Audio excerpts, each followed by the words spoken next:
Kamusta pong muli mga kababayan, mga tambay, si Kamanong po dito po sa Tambay Makabayan. Nagbabalik po para po magkomento po sa inyo. Samahan niyo po inyong lingkod. Magandang umaga po muna, tanghali, hapon, gabi. Madaling araw po sa atin lahat. Sana po nasa okay po tayo mga kababayan. At wala po tayong pinagdadaanan ano pa man. Ito po, pakinggan po natin at komentuhan po natin mga tambay. Ito po nakaraang araw tungkol po dito sa kay Attorney Kapman, mga tambay, kay Nicholas Kapman. Yung pahayag niya po, napakalakas po ng ebidensya na wala po talagang kasalanan.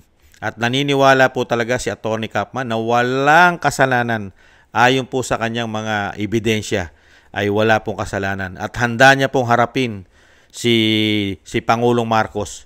Handa niyang harapin at gusto niya pong makaharap ang Pangulong Marcos para po mapaliwanagan, mga kababayan. Ang tanong, papayag naman kaya? Ito po si Attorney Kapman, mga tambay. At naniniwala po na talagang walang kasalanan si dating Pangulong Duterte. Pakinggan po natin si Attorney Kapman. Tiwala ang lead counsel ni dating Pangulong Duterte sa ICC na si Attorney Nicholas Kapman na malakas ang laban nila para mapauwi ito sa Pilipinas. May mensahe rin ang abogado kay Pangulong Marcos Jr. Si MJ Mondihar magbabalita. Buo ang tiwala ng legal team ni dating Pangulong Rodrigo Duterte na malakas ang laban para mapauwi siya sa Pilipinas. Sa ngayon ay nasa kustudiya ng International Criminal Court o ICC ang dating presidente, kaugnay ng kampanya nito kontra iligal na droga. Ayon kay Attorney Nicholas Kapman, kung mabibigyan ng pagkakataon, ay handa siyang ipaliwanag ng personal kay Pangulong Bongbong Marcos ang kalagayan ng kanyang kliyente. Between 1 to 10? Yes. I would say 100. If President Marcos would invite me to Manila, I'd sit down with him and I'd explain to him that nothing will happen if he allows my clan to go back to Davao. Naniniwala rin si Attorney Kaufman na walang pwedeng investigasyon sa Pilipinas na hindi aprobado ng gobyerno, kaya't hindi niya ito basta makukulong sa ICC. Handa rin siyang harapin si PBBM para dito. No investigations can be carried out in the Philippines without the approval of the Philippines government. Otherwise, it would be a breach of sovereignty. It depends which way you look at it. Sa ngayon, nakabinbin pa ang mosyon ng kampo ni Duterte para sa pansamantalang paglaya nito habang nalilitis ang kaso. Nakatakda na sa Setyembre ang pagdinig para sa confirmation of charges. Mahigit 80 anyos na si FBRD at may mga iniindang karamdaman. Ayon kay Attorney Kaufman, iisa lang ang hiling ng kanyang kliyente, ang makabalik siya ng Pilipinas at mamuhay ng tahimik. He's an old man. Let him live out his life in peace, quietly, and don't interfere with him. Para sa Diyos, sa Pilipinas kung mahal. Totoo naman po yung mga tambay Di ba? Dahil nga po sa katandaan at wala naman po inililitis na kaso si dating Pangulong Duterte sa Pilipinas. Wala po siya Hindi po siya sinampahan ng katulad po ng ginagawa sa ICC ngayon. Di ba? At sa katunayan, ngayon pa lang sila nangangalap ng mga ebidensya sa dating Pangulong Duterte. Kaya nga po puro delayment Di ba? Dinidelay nila ang mga ebidensya ng gobyerno. Di po ba? Kaya nga pati sa bungero Di ba pati yung sabungero na nawawala ay kinakabit na rin po sa dito po kay dating Pangulong Duterte. Di ba? Para lang masabi na meron silang ikinakaso dito. Hindi po ba? Kaya ang tanong po, Attorney Nicholas Kapman, makipag-usap po pa kaya sa inyo? Kausapin pa kaya kayo ng isang presidente na grabe po ang ginawang pamumulitika dahil po kung makakabalik sa bansa ang dating Pangulong Duterte ay isa pong napakalaking dagok po sa kanila. Hindi po ba? At yung tao na nagpatapon mismo, umano, siya pang magpapabalik? Di po ba? At kung makakabalik po ang dating Pangulong Duterte, sa tingin nyo, ang taong bayan ay hindi magwawala? Di po ba? Dahil sa ginawa ng administrasyon at malaking dagok po sa kanila ito pag nakabalik po yan. Di po ba? Kaya lang karapatan bumalik. Kailangan pabalikin. Dahil wala naman pong kasalanan. Gawa-gawa lang nila ito. Lalong-lalo ang grupo ng kaliwa. Di po ba yung grupo ng kaliwa? Sila ang talagang ginamit na nakipagsabwatan umano ang gobyerno sa mga kaliwa. Di po ba? Lahat sila. At ang umuugong-ugong pa riyan, pati po ang mga oligarko raw umano, ay naging kapitalista rin yan. Kasi napakaraming nasagasaang mga oligarko ang dating Pangulong Duterte. At syempre, yung mga pulburon, yung mga nagpupulburon, di ba? Yung mga narco-politics, mga korap na politiko umano. Yan, nagsama-sama po yan. Kaya yung sinasabi ni Attorney Kaufman, mga kabayan, mahihirapan po siya. Dadaan po siya sa butas ng karayom. Pagka ganitong presidente ang kakausapin niya, yung mismong presidente ng Pilipinas, ang nakipagsabwatan para yan ipatapon sa Netherlands, sa The Hague, sa tingin nyo, nanaisin pa nila, ang maganda solusyon dyan, kung mapapalitan na yan umano, kung mapapalitan na ang presidente, na puro korupsyon ang issue sa ating bansa, aminado pa siya. Sana dumating po ang panahon na mabaliktad po ang sitwasyon. Itong ICC ay sana ay magising sa katotohanan. Di po ba? Sana matauhan ng ICC.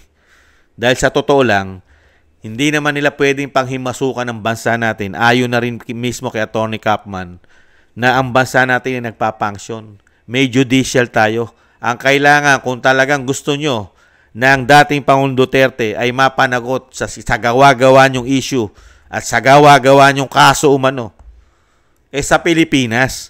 Tama si Attorney Kaufman. Sa Pilipinas.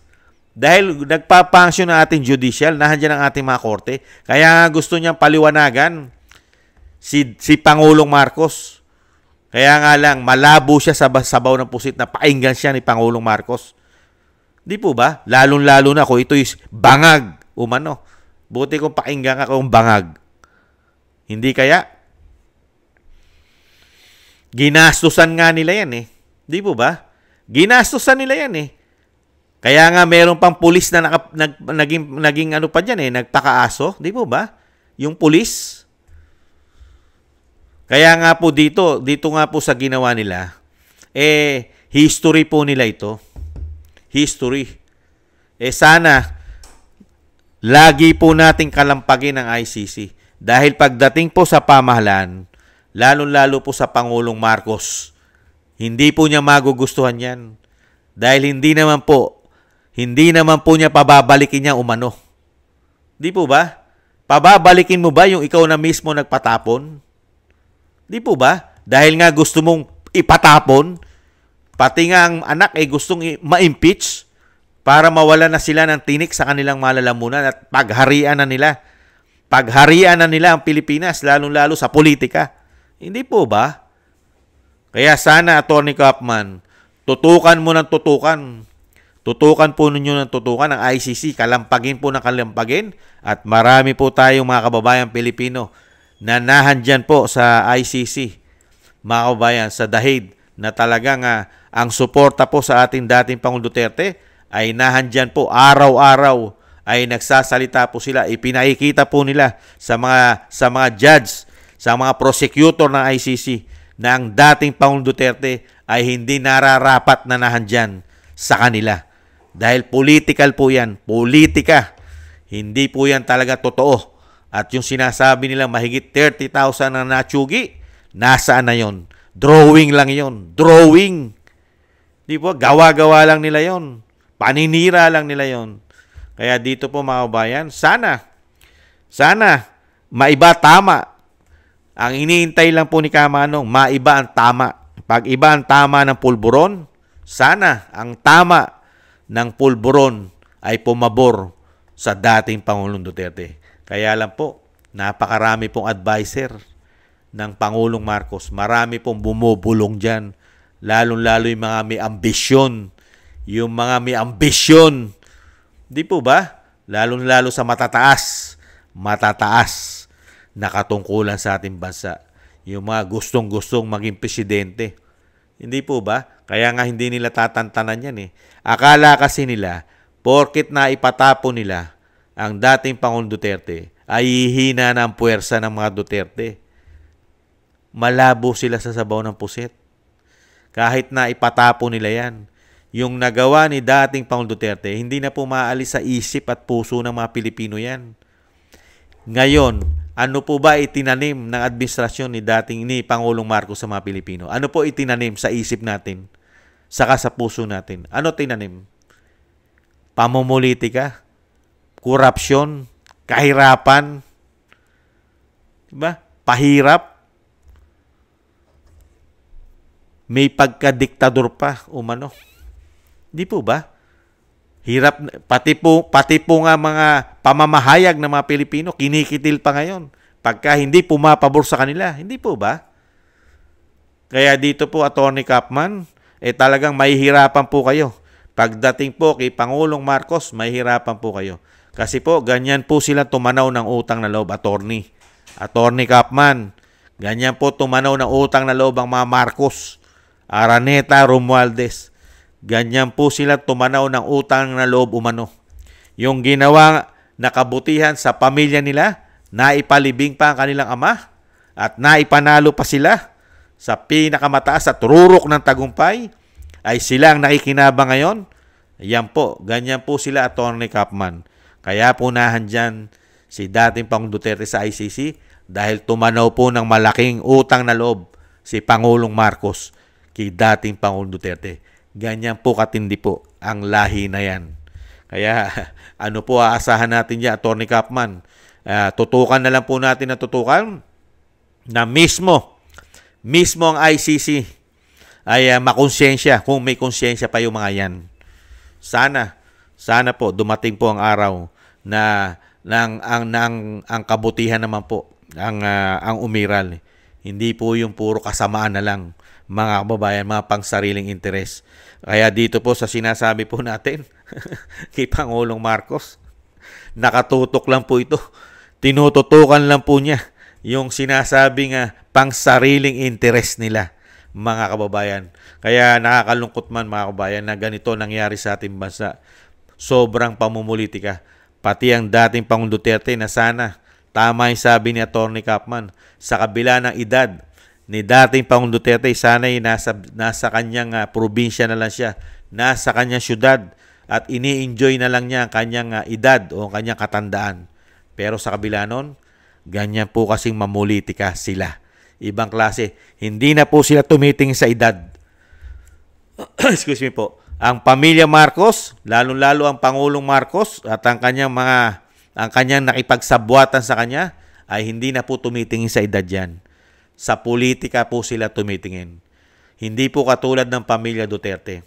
Alam naman po natin pare-parehas. Yung kanyang ina, hinatulan ng sandigang bayan na makulong.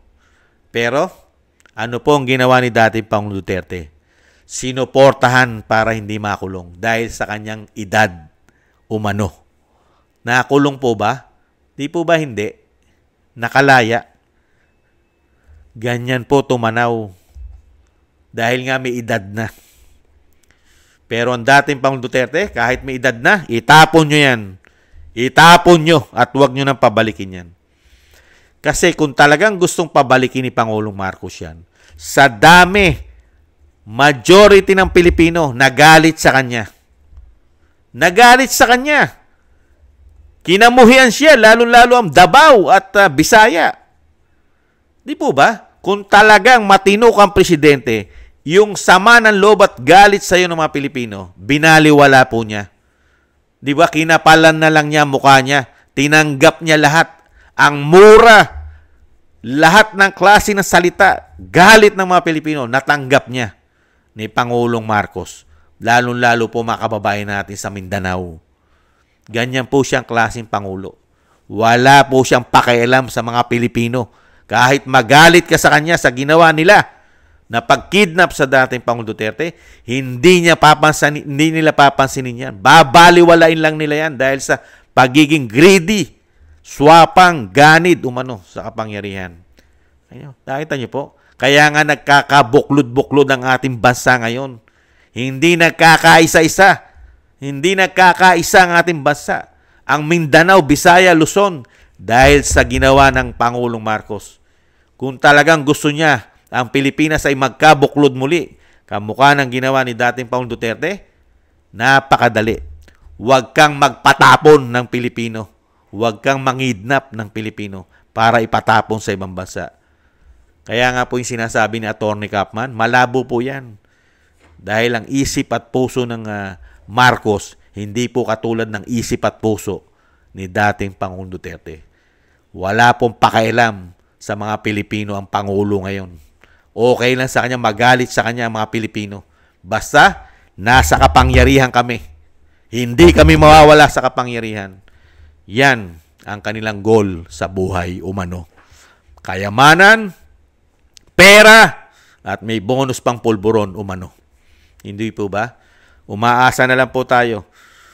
Umaasa na lang po tayo na isang araw ay yung talagang tamang pagsunod sa batas ang manaig. Yung ginawa po sana ay batas po sana manaig, hindi po politika at hindi po pera. Yan po ang inaabangan po natin. Dahil pare-parehas naman po magagaling yan. Dahil si Atty. Kaufman ay galing din po sa ICC yan. Alam niya po ang proseso ng batas, lalo-lalo po pag international na. Dahil diyan siya galing. Tingnan po natin. Malalaman naman po natin yan. Napakarami po nating magagaling na mga abogado. Nahandyan po sila Atty. Roque. Nasusubaybayan po yan, mga kabayan.